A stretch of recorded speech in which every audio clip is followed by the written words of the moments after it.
Hello boys and girls, I hope you're all having a very good day. Okay, so before we get started, what I want you to do is make sure that you've got a glass of water ready for a drink. Make sure that you've got either a gymnastics mat or a yoga mat or that you're on carpet. I want you to make sure you've got lots of space around you to do all of the different exercises. And I want you to make sure that you are doing all of the exercises properly and you are picking exercises that aren't too challenging for you. Also, make sure that your parents know where you are and know that you're doing this video so that they can come and check on you and that they know where you are in case anything goes wrong. Okay, so make sure that you've also done a warm-up and stretch before we get started. Remember, you can pause this video at any time to take a drink, or you can pause it now if you've not already done your warm-up and stretch and do that quickly. And yeah, we're going to move straight on to working on our core today.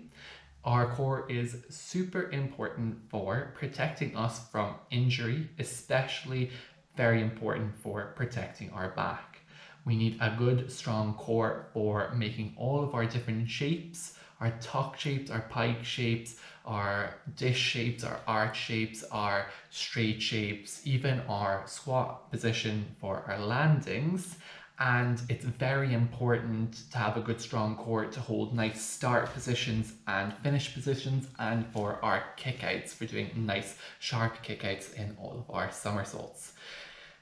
Core is very important for lots of different skills like our handstands and our handsprings, our round offs, our flips, our whips. It's very important for rolls, for jumps, and for balances. So I'm sure you can tell that it is super important to have a good strong core for almost every discipline that we do in Dynamite, from general gymnastics to floor and vaults to display, trampoline, tumble, and CMT. All need a very good core for all of those different disciplines. It is also super important because our core exercises make up a lots of different parts of our range and conditioning, and that is super important to have a good range and conditioning if we want to go down south and represent Team Scotland at the regional team finals. It is also super important to have a strong core for staying tight in lots of different skills and passes and routines and runs, and for making sure that we have a really strong core to stay tight in case anything is going wrong in one of those passes or runs or routines. If we've got a strong core, we can hopefully pull that back together, that run or that pass or that routine, and get all the way to the very last skill. And yeah, super important also, our core is very important for making sure that we have a lot of endurance for those longer display routines so that we can make it all the way through to the very end and still be doing some lovely balances. Today we are going to be working through the trampoline and TMT range and conditioning. It is super important, as I've already mentioned in this video, because we compete it annually at the regional team qualifiers, and it is part of the selection process that Scottish Gymnastics use to make up Team Scotland.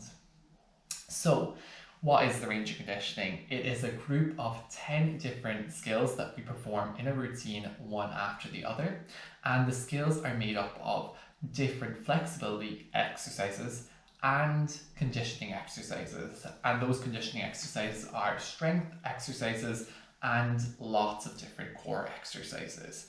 So how do we do well in our range and conditioning? We have to make sure that we work on our flexibility. So if you haven't checked out Laura's stretching videos, make sure to go and check them out and make sure that you're improving your flexibility all the time. And it's made up of our core exercises, like I already mentioned, and lots of those core exercises we have covered in our level 1 to level 4 core whole circuits that we have done already and are already on the YouTube channel. The other way that we improve our range and conditioning is by knowing the deductions and by making sure that we practice the range and conditioning over and over. So every skill that we do in the range and conditioning has 5 different deductions, but the vast majority of the range and conditioning skills have the same deductions, okay? So the common deductions that we have in the range and conditioning are the judges will take marks off if we do not point our toes, they will take marks off if we do not have straight legs, and they will take marks off if we do not hold the skills for 3 seconds. They also take marks off in a lot of the skills if you do not have straight arms and have them behind your ears.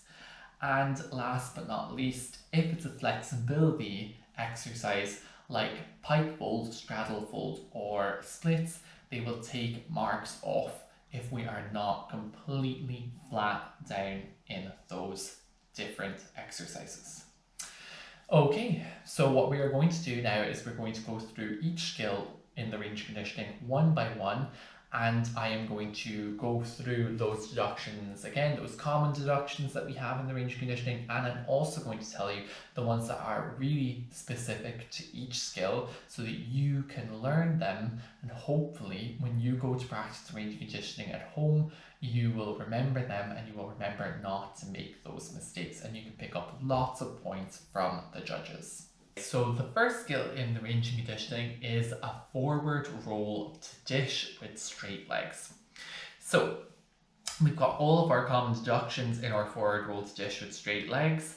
We've got to hold the dish position for 3 seconds. We've got to start with our arms behind our ears. When we land in the dish position, we have to have straight legs and we have to have pointed toes. And our fifth deduction, which is special to the forward roll to dish, is for not rolling slow enough, not having control, and for going over and landing on your bottom. So you gotta roll over nice and slowly, not go too fast, and make sure that you land on your back and stay on your back. Okay, so why don't we get up and practice our forward roll to dish with straight legs, and you can watch me and see how many deductions you would give me now that you know them all, and then you can practice yourself.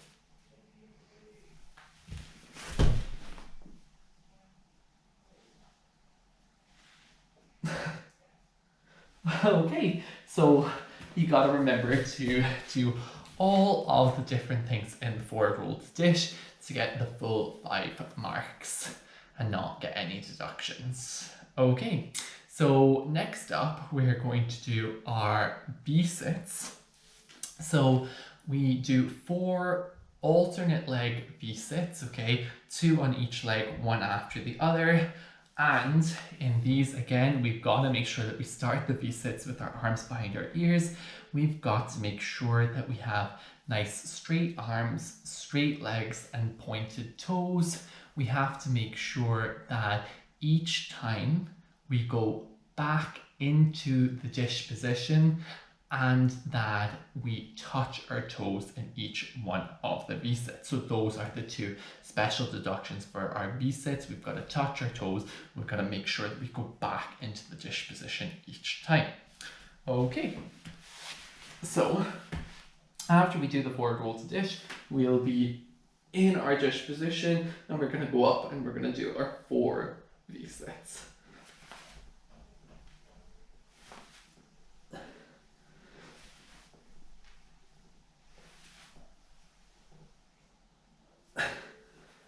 Okay, so next up, we've got another core exercise. We've got our back support position. So again, the judges are going to take marks off of us if we don't have pointed toes, if we don't have straight legs, if we don't hold the back forward position for 3 seconds. And then the 2 special deductions that we have for our back support are our fingers need to face towards our toes and our hips need to be fully extended. So we're going to do our back support now and go.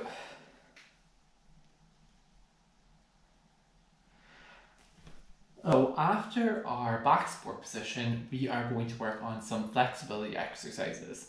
So we're going to start off with our straddle folds, and again we are going to remember to have pointed toes and straight legs. We are going to remember to keep our arms behind our ears. We are going to remember that we need to hold the position for 3 seconds, And since this is a flexibility exercise, we need to make sure that we are as flexible as possible and that we're trying to get flat down in our straddle folds.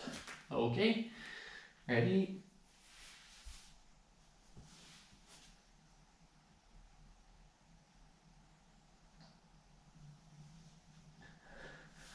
So as you can see, I would pick up a deduction there for not being completely flat to the floor in my back support position, but hopefully I would get all of the other 4 marks.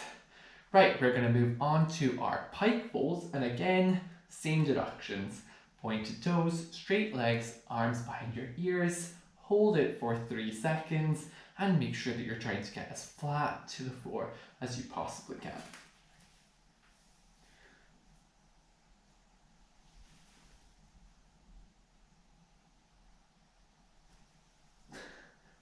Again, picking up some deductions there because I'm not fully flat to my legs in my pike folds.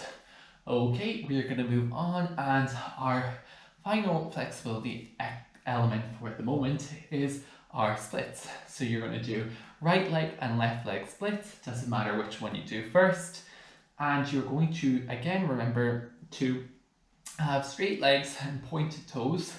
You are going to make sure that you are trying to get as flat to the floor as possible.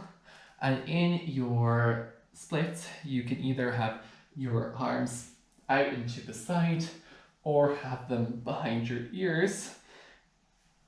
And the last deduction that you're going to get in your splits, which again is specific to your splits, is for your hips not being in line, for your hips changing direction. So you got to make sure that your bottom faces forward when you do your splits. Okay.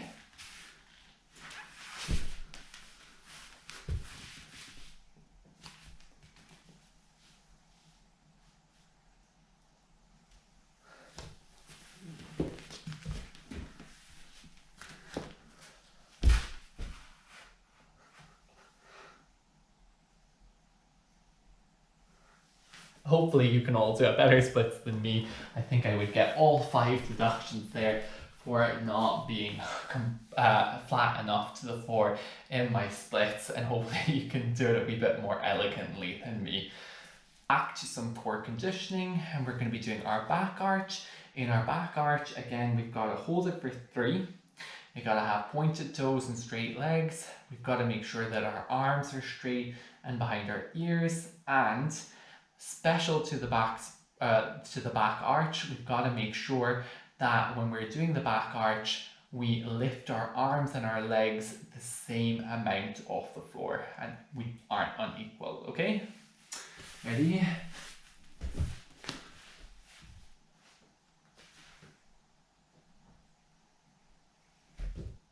Okay, then after our back arch, we're going to go straight into a press up into a front support position. And in our press up to front support, we're going to get a deduction if we don't do the press up. We're going to get a deduction if we have bent legs.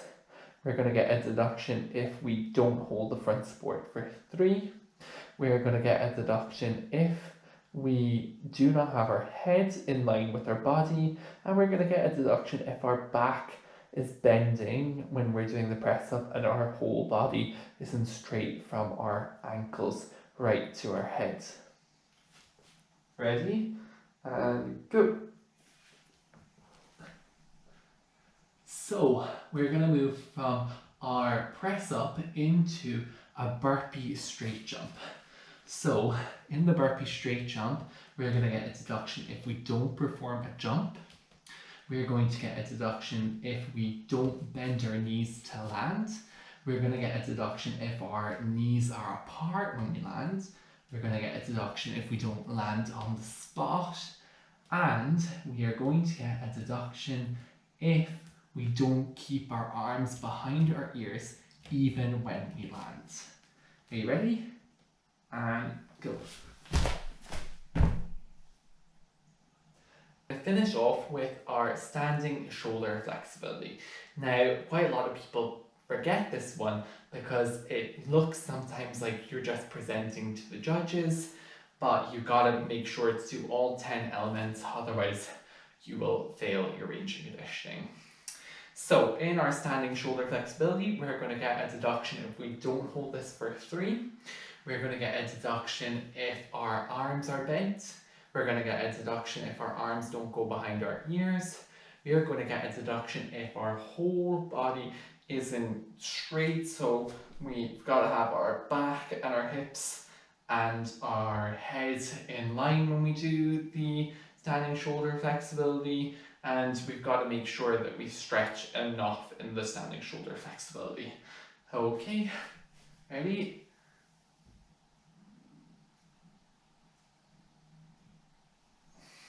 Okay, so there you have it. Those are all 10 skills in the range and conditioning, and those are all of the deductions that you can get from the judges.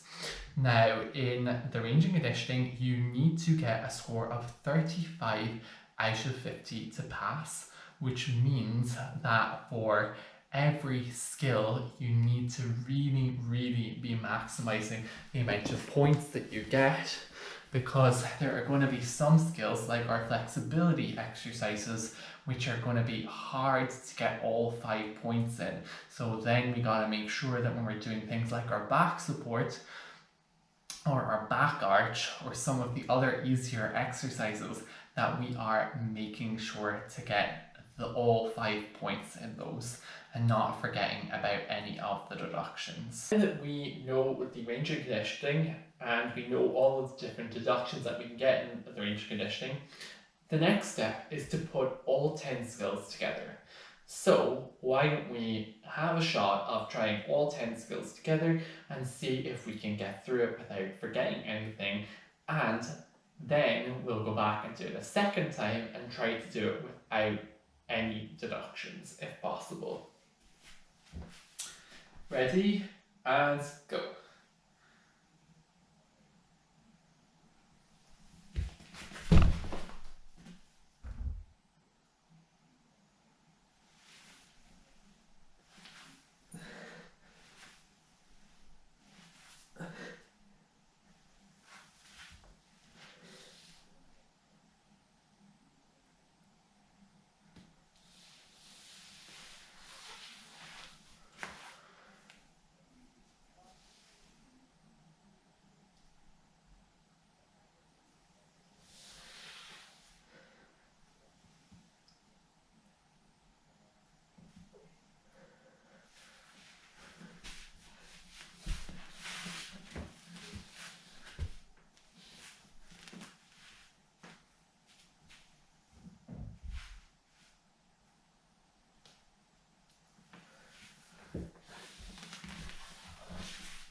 Okay guys, so why don't we try that one more time, going all the way through our range of conditioning, and this time try to remember any of the deductions that you got in the last one.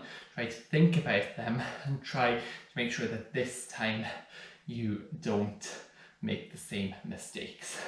I'm going to move my mat as I almost ran out of space there in the middle of the range of conditioning. Ready, and go.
Okay guys, so I can already tell in that I made some mistakes, so I'm going to be sure to practice that a couple more times in order to get a better score in my range and conditioning. So now that we've gone through our range and conditioning, we're just going to go through some progressions, because when we're first doing the range and conditioning, some of those skills can be a wee bit too difficult for us. So we are going to start off with our press up. So when you are doing the press up, if you want to make a press up a wee bit less challenging, you can do a press up with your upper body raised. So what we are going to do is we are going to grab a platform of any size. The higher the platform, the easier the press up is going to be. And you are going to go into a front support position on the platform and just practice doing a press up all the way down and back up, okay?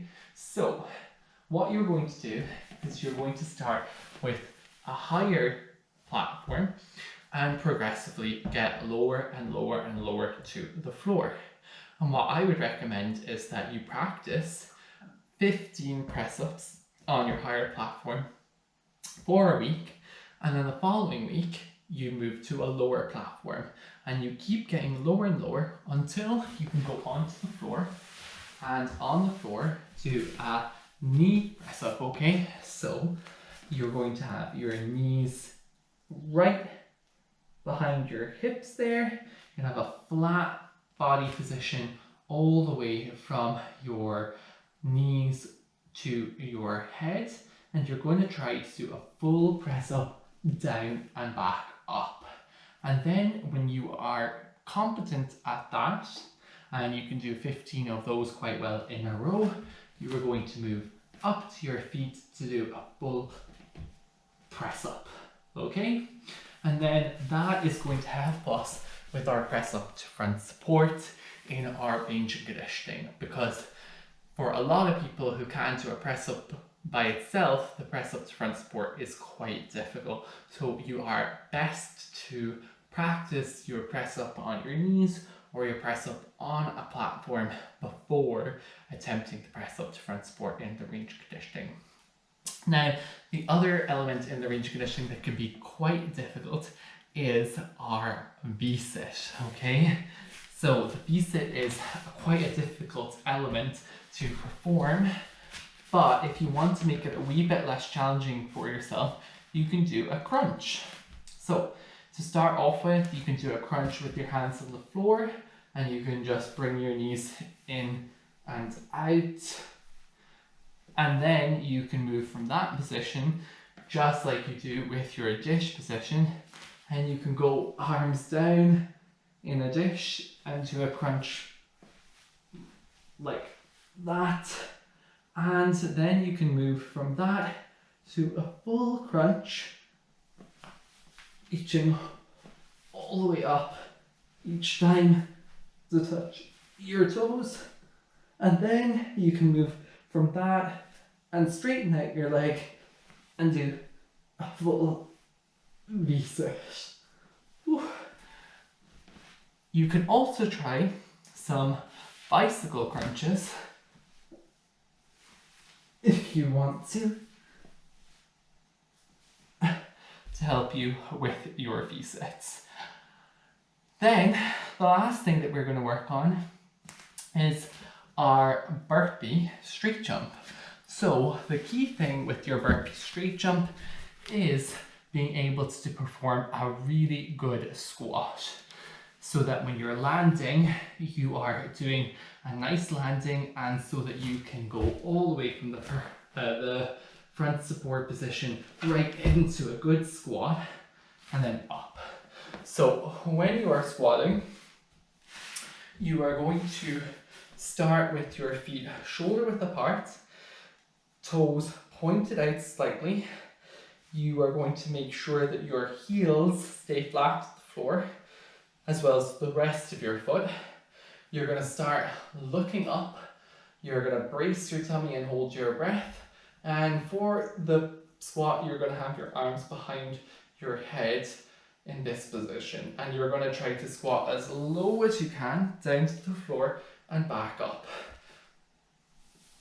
You can move your feet in and out as wide as you need them to be able to go all the way down. Now remember, when you're doing the burpee straight jump, you've got to have your knees together, so that will be your next progression in your squat, is doing your burpee straight jump with your knees together. Okay, and then the only other thing that you could practice to improve your range of conditioning really is your flexibility. And so for your flexibility, you want to do your straddle folds, your pike folds and your splits, and hold each of those for 30 seconds. And then for your standing shoulder flexibility, what you can do is you can go right up to a wall. 1 second, I'll just move it like that.